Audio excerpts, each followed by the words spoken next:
గత 14 రోజులుగా రాష్ట్ర వ్యాప్తంగా మున్సిపల్ కార్మికులు రాష్ట్ర వ్యాప్తంగా నిరసన కార్యక్రమాలు జరుగుతున్నాయి. వాళ్ళు అడుగుతున్నటువంటి న్యాయమైన కోరికలను సమాన పనికి సమాన వేతనం, అలాగే ఉద్యోగ భద్రత. మున్సిపల్ కార్మికులు రాష్ట్రానికి వాళ్ళు చేసే వృత్తికి ₹1,00,000 ఇచ్చిన తక్కువేనని మాట్లాడాడు వంటి జగన్మోహన్ రెడ్డి. అసెంబ్లీ సాక్షిగా మున్సిపల్ కార్మికులకు ₹1,00,000 ఇచ్చిన తక్కువేనని ప్రకటించారు.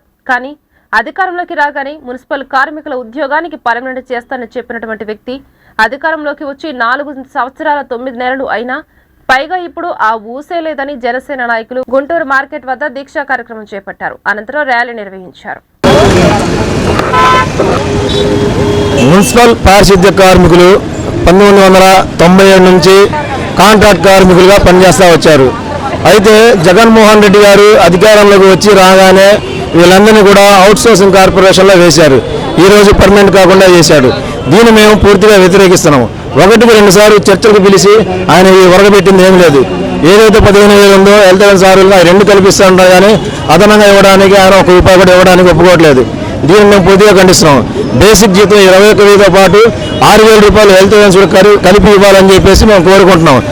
ఆయన ఈరోజు మాకు పర్మనెంట్ కాకుండా చేశాడు కాబట్టి రేపొద్దున్న మున్సిపల్ కార్మికుల ఓట్లు ఏది కూడా రాకుండా చేయడానికి మేమందరం సిద్ధంగా ఉన్నామని చెప్పి సందర్భంగా తెలియజేస్తా ఉన్నాం. గత 14 రోజులుగా రాష్ట్ర వ్యాప్తంగా మున్సిపల్ కార్మికులు, అలాగే ఎలక్ట్రానిక్ డిపార్ట్మెంట్, ఇంజనీరింగ్ డిపార్ట్మెంట్ ఒప్పంద కార్మికుల ఆధ్వర్యంలో రాష్ట్ర వ్యాప్తంగా సమ్మె జరుగుతూ ఉంది. వాళ్ళు అడుగుతున్నటువంటి న్యాయమైన కోరికలు సమాన పనికి సమాన వేతనం, అలాగే ఉద్యోగ భద్రత. మున్సిపల్ కార్మికులు అంటే పారిశుద్ధ్య కార్మికులు చేసేటువంటి కష్టానికి, వాళ్ళు చేసేటువంటి వృత్తికి ₹1,00,000 ఇచ్చినా కూడా తక్కువే అని చెప్పేసి మాట్లాడినటువంటి జగన్మోహన్ రెడ్డి గారు అసెంబ్లీ సాక్షిగా, అంటే ప్రజాస్వామ్య దేవాలయం అయినటువంటి అసెంబ్లీ సాక్షిగా మున్సిపల్ కార్మికులకు ₹1,00,000 ఇచ్చినా కూడా తక్కువే అని చెప్పి ప్రకటించాడు. తాను అధికారంలోకి రాగానే మున్సిపల్ కార్మికుల ఉద్యోగానికి పర్మనెంట్ చేస్తానని, ఇలా కష్టానికి తగ్గ ప్రతిఫలాన్ని ఇస్తానని చెప్పిన వ్యక్తి అధికారంలోకి వచ్చి 4 సంవత్సరాల 9 నెలలైనా ఆ ఊసే లేదు. పైగా ఇప్పుడు న్యాయమైన కోరికలు తీర్చమని చెప్పి ప్రభుత్వంతో 4-5 దఫాలుగా చర్చలు కూర్చున్న యూనియన్ నాయకులు వాళ్ళు పాడిందే పాట పాసిపల్ చేస్తున్నట్టుగా గతంలో ఇచ్చినటువంటి వాటిని చెప్తా ఉన్నారు.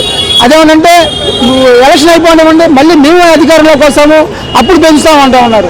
అంటే అధికారంలోకి వచ్చి 4 సంవత్సరాలు 9 నెలల అయిన తర్వాత కూడా తోడుకు మాట్లేదు. అలాంటిది మళ్ళీ అధికారంలోకి వస్తే మారుస్తాం అనేది మళ్ళీ మసిపిసి మారేడుకాయలాగా ప్రజల్ని మోసం చేసే విధంగా ఉంది. ఇప్పటికైనా పారిశుద్ధ్య కార్మికులు అనే వాళ్ళు వాళ్ళ చాకరీ ప్రధానమంత్రి అంత వ్యక్తే వాళ్ళ కాళ్ళు కడిగి నెత్తిన పోసుకున్నాడు. ఎందుకంటే సూర్యుడు రాకముందలే విధుల్లోకి చేరి ప్రజల యొక్క మలమూత్రాలను, చెత్తా చెదారాన్ని, సమాజాన్ని, ఈ రోడ్లన్నింటినీ కూడా శుభ్రపరిచి ప్రజలందరూ నిద్రలేచేటప్పటికి వాళ్ళకి ప్రశాంతమైన వాతావరణాన్ని, ఆరోగ్యకరమైన వాతావరణాన్ని అందిస్తూ ఉంటారు పారిశుద్ధ్య కార్మికులు. ఇంత త్యాగం చేసినటువంటి వృత్తి ఈ ప్రపంచంలో ఎవరు చేయరు. అలాంటిది వాళ్ళకి ఇవ్వడానికి ₹1 పెంచడానికి మరి మీకు చేతులు ఎందుకు రావట్లేదు జగన్మోహన్ రెడ్డికి అర్థం కావట్లేదు. మాట్లాడితే మా ఎస్సీలు, మా బీసీలు, మా మైనార్టీలు అంటూ ఉంటాడు. మీరు ఎట్లా అవుతారా మీ మైనార్టీలు?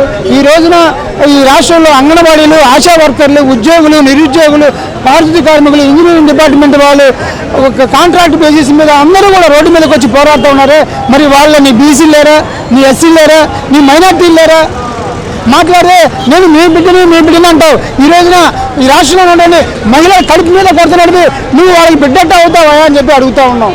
ఇప్పటికైనా మంచి మనసుతో మాట్లాడి మాది మనసులో ప్రభుత్వం ఉంటావు కదా, ఇప్పటి వరకు తీసేసే కరుడు కట్టిన ప్రభుత్వం ఇది, నీకు మనసు అనేది లేదు, మనస్సాక్షి అనేది ఉంటే కనుక ఈ రోజున వాళ్ళ సమస్యలు సానుకూలంగా పరిశీలించేవాడు.